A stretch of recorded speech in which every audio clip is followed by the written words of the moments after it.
화요일자 말씀입니다. 누가복음 21장 10절부터 24절까지 한 절씩 교독하겠습니다. 저부터 읽겠습니다. 또 이르시되 민족이 민족을 나라가 나라를 대적하여 일어나겠고 곳곳에 큰 지진과 기근과 전염병이 있겠고 또 무서운 일과 하늘로부터 큰 징조들이 있으리라. 이 모든 일 전에 내 이름으로 말미암아 너희에게 손을 대어 박해하며 회당과 옥에 넘겨주며 임금들과 집권자들 앞에 끌어가려니와 이 일이 도리어 너희에게 증거가 되리라. 그러므로 너희는 변명할 것을 미리 궁리하지 않도록 명심하라. 내가 너희의 모든 대적이 능히 대항하거나 변박할 수 없는 구변과 지혜를 너희에게 주리라. 심지어 부모와 형제와 친척과 벗이 너희를 넘겨주어 너희 중에 몇을 죽이게 하겠고 또 너희가 내 이름으로 말미암아 모든 사람에게 미움을 받을 것이나 너희 머리털 하나도 상하지 아니하리라. 너희의 인내로 너희 영혼을 얻으리라. 너희가 예루살렘이 군대들에게 애워싸이는 것을 보거든 그 멸망이 가까운 줄 알라. 그때 유대에 있는 자들은 산으로 도망갈 것이며 성내에 있는 자들은 나갈 것이며 촌에 있는 자들은 그리로 들어가지 말지어다. 이날들은 기록된 모든 것을 이루는 징벌의 날이니라. 그날에는 아이벤 자들과 젖먹이는 자들에게 화가 있으리니 이는 땅에 큰 환난과 이 백성에게 진노가 있겠음이로다. 함께 읽습니다. 그들이 칼날에 죽임을 당하며 모든 이방에 사로잡혀 가겠고 예루살렘은 이방인의 때가 차기까지 이방인들에게 밟히리라. 아멘.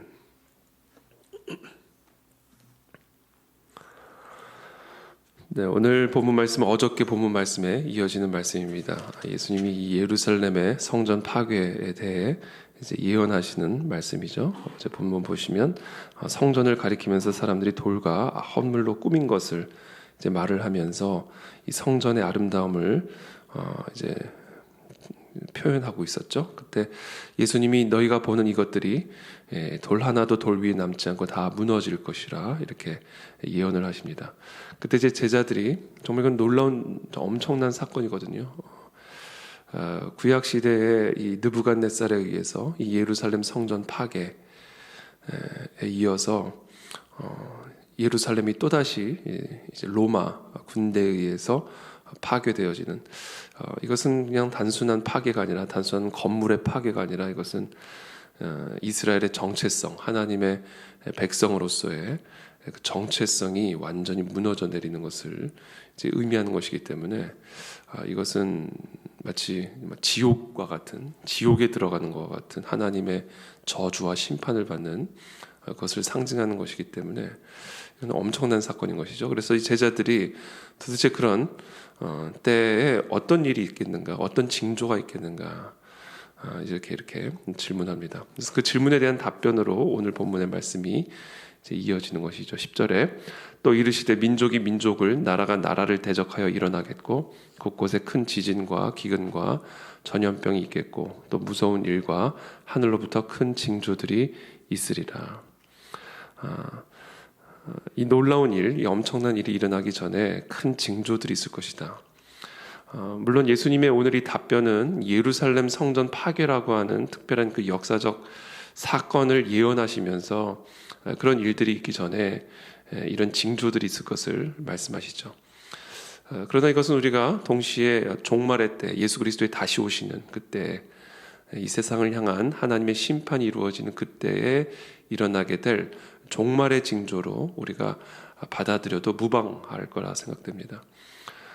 왜냐하면 당시 이스라엘 백성들에게 예루살렘 성전 파괴는 종말과 같은 역사적 사건으로 받아들였을 것이기 때문에 우리에게 있어서 오늘 이 본문 말씀을 종말 마지막 때 예수님의 최후의 심판에 나를 앞둔 그런 징조들로 우리가 받아들여도 무방하다라는 것이죠. 그래서 민족이 민족을, 나라가 나라를 대적하여 일어나겠고 전쟁이 일어난다는 얘기죠. 곳곳에 큰 지진과 또 기근과 전염병이 있겠고 또 무서운 일과 하늘로부터 큰 징조들이 있을 것이다.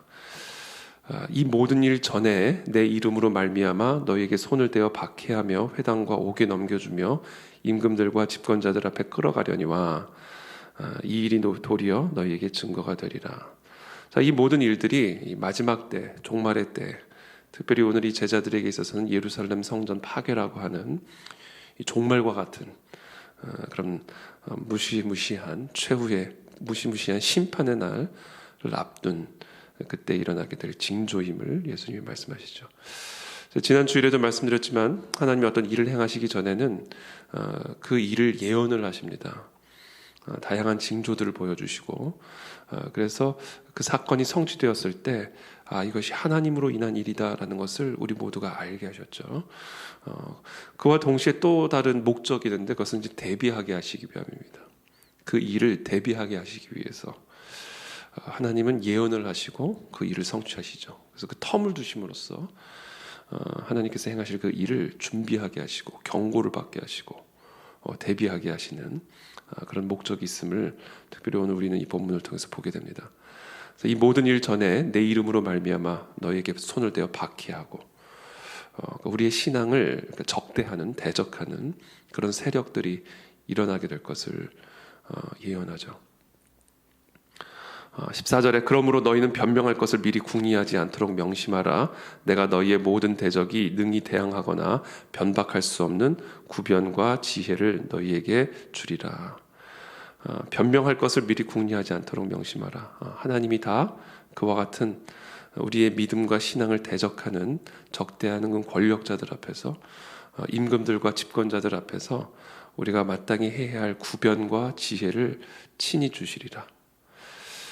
우리가 성령으로부터 받아서 하지 않고 그냥 우리의 지혜대로 그것을 대응하려고 하면 변명을 하게 된다라는 거죠. 변명. 그러니까 우리가 이 지금 당장 코앞에 닥친 위기와 위협을 벗어나기 위해서 우리의 자연인의 본성은 그런 위협 앞에서 자연스럽게 변명하게 된다는 것이죠. 베드로처럼.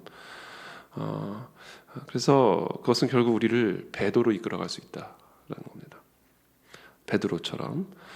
그래서 그런 일들이 일어날 때 우리의 믿음을 대적하고 공격하고 때로는 심지어 박해해서 끌어가고 이와 같은 우리의 신앙을 대적하는 그런 상황 속에 처할 때 절대로 우리의 힘으로 그것을 변명하거나 극복하려고 하지 말고 그 순간에 우리가 반드시 기억해야 할 게 성령께서 주시는 말씀을 구해야 된다는 겁니다.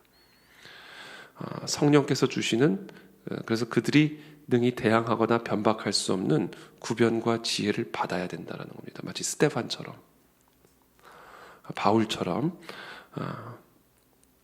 그래야 우리가 이 마지막 때 우리의 믿음을 지키고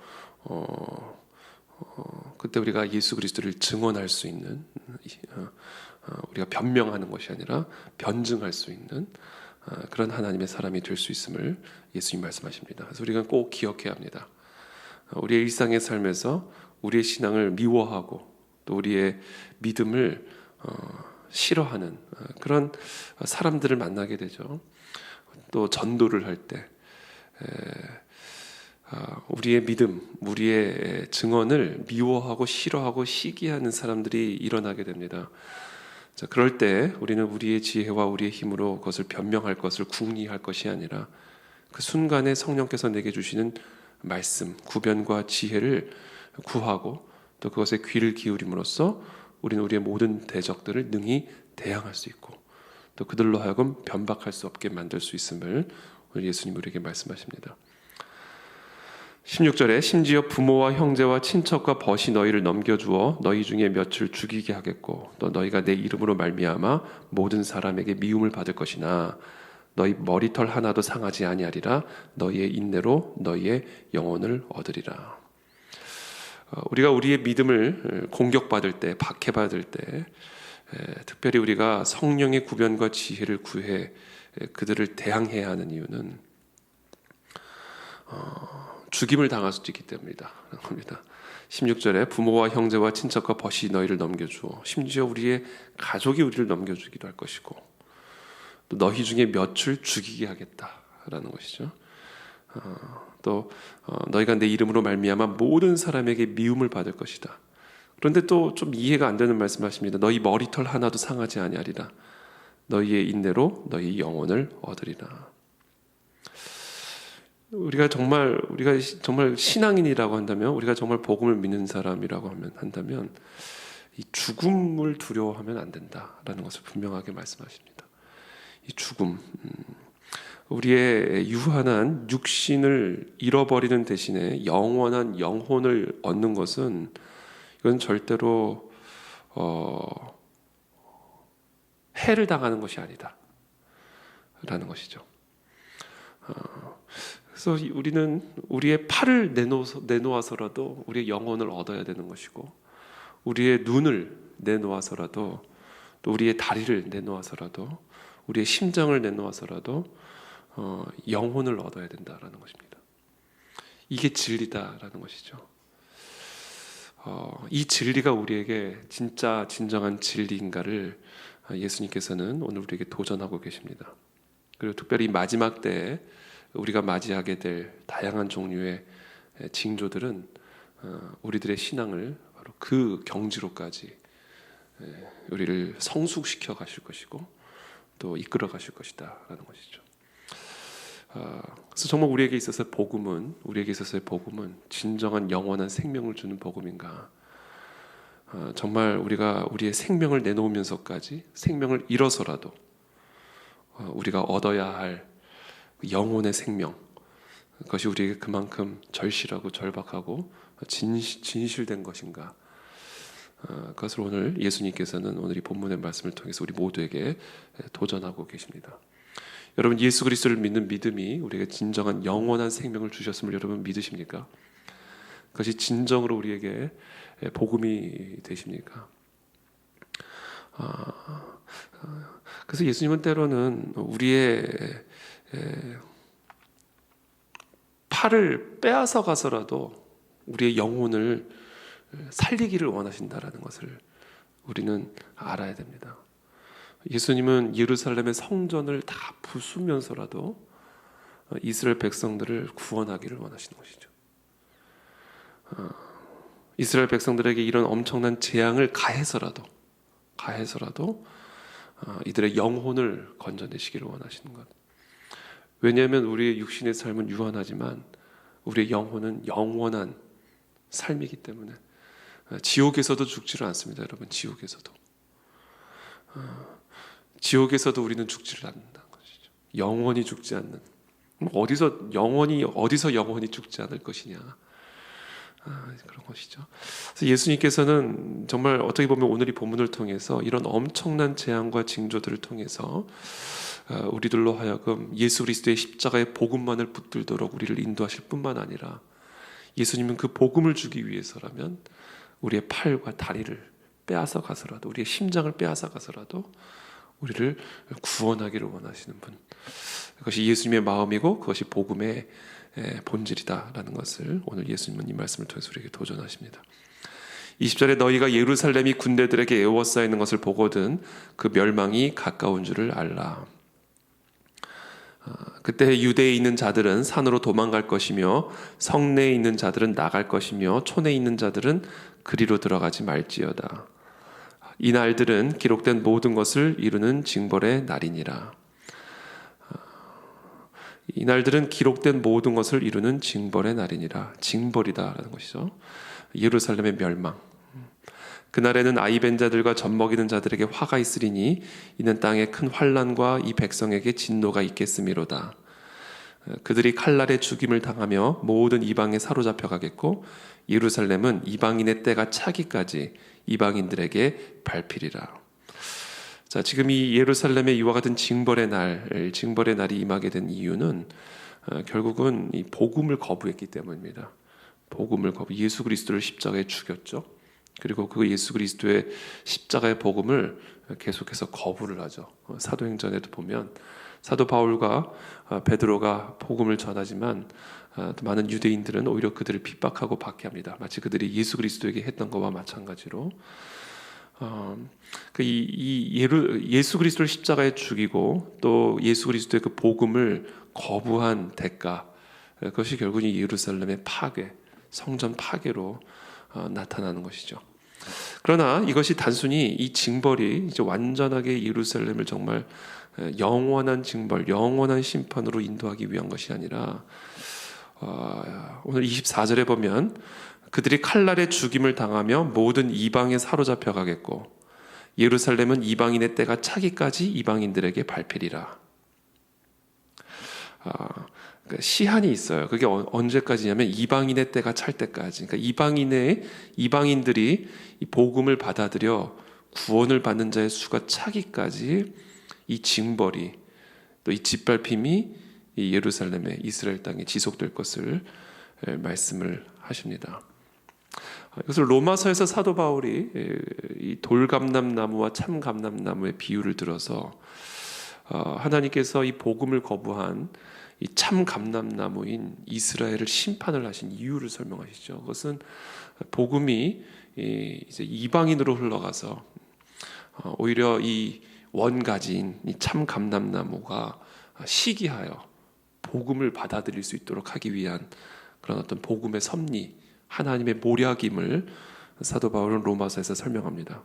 그러면서 또 경고하죠. 이방인들에게 하나님이 원가지들도 아끼지 않았다. 복음을 거부한, 예수 그리스도를 거부한 하나님의 백성이라고 일컬음을 받는 이 이스라엘 백성들, 이 참 감람나무인 원나무들, 원가지들도 아끼지 않고 심판했는데 하물며 너희 이방인들이리야. 그러면서 이 사건을 통해서 이 하나님의 인자하심과 준엄하심을 봐야 된다, 이렇게 얘기합니다. 하나님의 인자하심과 준엄하심, 이방인을 구원하시는 하나님의 인자하심과 참 감람나무인 원가지인 이스라엘 백성들조차 복음을 거부했을 때 당하게 되는 이 준엄하신 심판을 봐야 된다라는 겁니다. 그래서 이렇게 이스라엘 백성들처럼 넘어지는 자들에게는, 복음을 거부하는 자들에게는 준엄하심이, 하나님의 준엄하심이 이르게 될 것이고, 그러나 너희가 하나님의 인자하심에 머물러 있으면, 복음에 머물러 있으면, 끝까지 이 마지막 때에 신앙을 지키고 예수 그리스도의 도를, 복음을 생명처럼 붙잡고 살아가면, 그러면 하나님의 인자하심이 너희에게 머물게 될 것이다. 그러나 그렇지 않으면 원가지에게 하나님이 행하신 일을 봐라. 너희도 찍히는 바 되리라.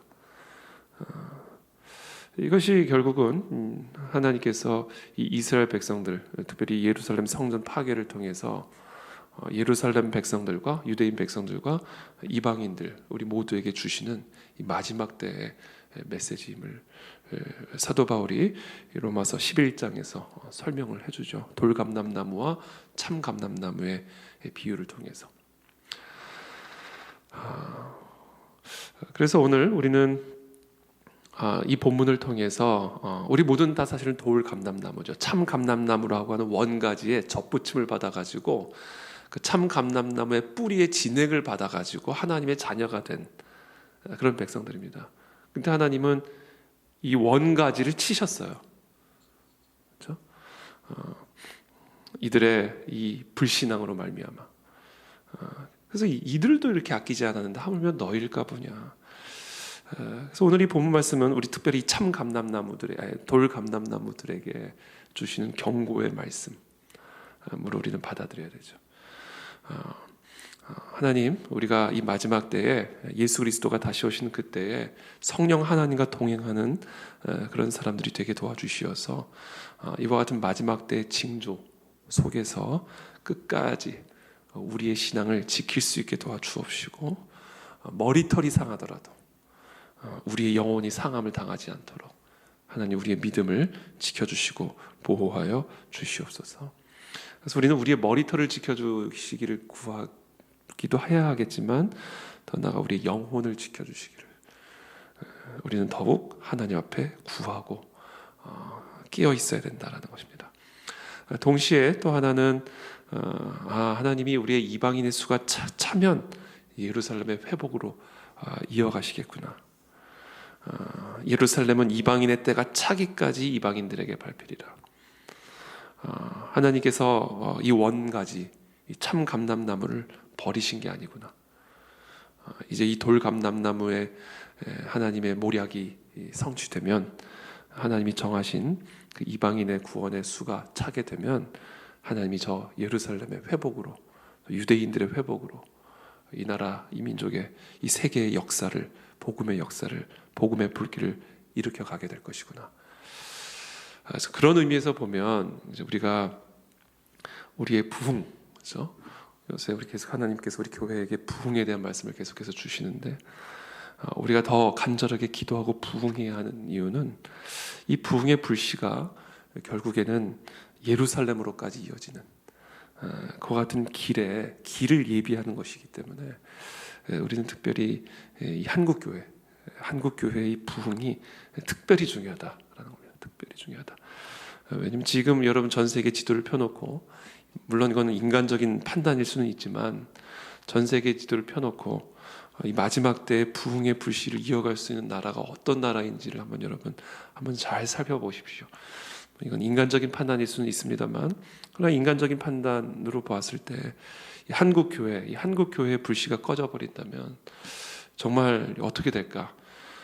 이 한국교회에게 주어진 그런 사명을 어떻게 보면 방증하는 것이죠. 그래서 우리가 정말 이 마지막 때에 이 나라, 이 민족의 부흥을 위해서 우리가 더욱 기도해야 할 것이고, 그 부흥이 결국에는 예루살렘의 부흥으로까지 이어져서 예수 그리스도의 다시 오시는 그 길을 예비하는 그 길목이 될 것이다라는 것. 이것이 바로 한국 교회에게 주어진 시대적인 사명이라는 사실을 깨닫고, 우리 특별히 그 안에 진리교회가 그 같은 하나님의 거대한 그런 섭리 속에서 쓰임 받는 그런 교회가 될 수 있도록 우리가 깨어서 기도하고 우리의 믿음과 영혼을 지키는 그런 은혜가 우리 모두에게 있게 되기를 예수 그리스도 이름으로 축복합니다. 함께 기도하겠습니다.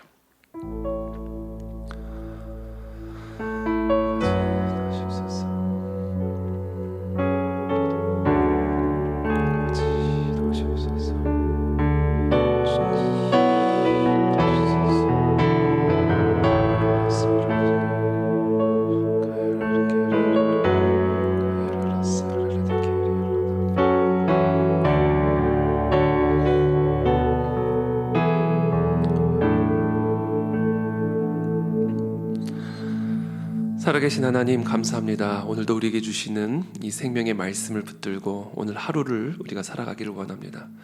성령 하나님의 지혜와 또 성령 하나님의 구변으로 우리가 예수 그리스도의 증인된 그런 삶을 우리가 하루하루 살아갈 수 있게 도와주옵시고, 그래서 정말 하나님 이 나라 이 민족 가운데 다시 한번 놀라운 부흥의 불길이 지펴져서 결국 그것이 예루살렘의 회복으로까지 이어지는 그 귀한 쓰임을 받는 불쏘시개가 되는 우리 그 안에 진리교회와 한국교회가 될 수 있도록 은혜를 베풀어 주옵소서. 우리 모두가 더욱 부흥을 갈망하기를 원합니다. 정말 하나님의 이 거대한 영혼 구원의 이 모략, 이 마지막 때에 하나님의 그 계획을 오늘 이 본문 말씀을 통해서 또 로마서 11장의 말씀을 통해서 우리가 함께 나누었습니다. 하나님께서 우리에게 이 큰 그림을 갖고 이 땅에서 함께 그 안에 진리교회를 세워갈 수 있게 도와주시어서 하나님 앞에 귀하게 쓰임받는 우리 모두가 될 수 있도록 은혜를 베풀어 주옵소서. 예수 그리스도 이름으로 감사하며 기도드립니다. 아멘.